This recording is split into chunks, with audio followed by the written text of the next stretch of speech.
দীর্ঘ ২১ মাসের রক্তক্ষয়ী সংঘাতের পর গাজায় যুদ্ধবিরতির আলোচনার নতুন আশার আলো। যুক্তরাষ্ট্রের উত্থাপিত যুদ্ধবিরতির চূড়ান্ত প্রস্তাবের ইতিবাচক সাড়া দিয়েছে হামাস। রয়টার্সের তথ্য অনুযায়ী প্রস্তাবিত এই চুক্তির আওতায় মুক্তি পেতে পারেন সব জিম্মি। একই সঙ্গে দীর্ঘমেয়াদী সংঘাতের এই স্থায়ী অবসান ঘটতে পারে। এর আগে মার্কিন প্রেসিডেন্ট ডোনাল্ড ট্রাম্প ৬০ দিনের যুদ্ধবিরতির একটি খসড়া উত্থাপন করেন। ট্রাম্প জানান তিনি উভয় পক্ষের জবাব আগামী কয়েক ঘন্টার মধ্যেই প্রত্যাশা করেছেন। এদিকে হামাস তাদের অফিসিয়াল ওয়েবসাইটে জানিয়েছে তারা আন্তরিকতার সঙ্গে আলোচনা চালিয়ে যেতে প্রস্তুত। বান্ডেল থাকলে প্রতি সেনমানিতে টাকা বাঁচবে। বিকাশ সেনমানি বান্ডেল কিনে জিতুন প্রতি লেনদেনে। তাদের বিবৃতিতে বলা হয়, আমরা মধ্যস্থকারীদের মতামত দিয়েছি, তারা তা ইতিবাচকভাবে নিয়েছে, তবে সবকিছু এখনও পুরোপুরি চূড়ান্ত নয়।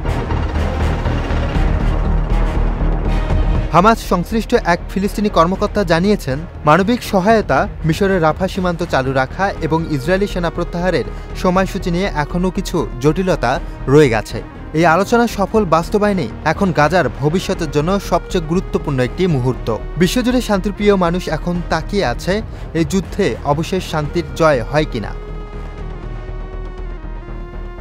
Muin Tajdid, channel I.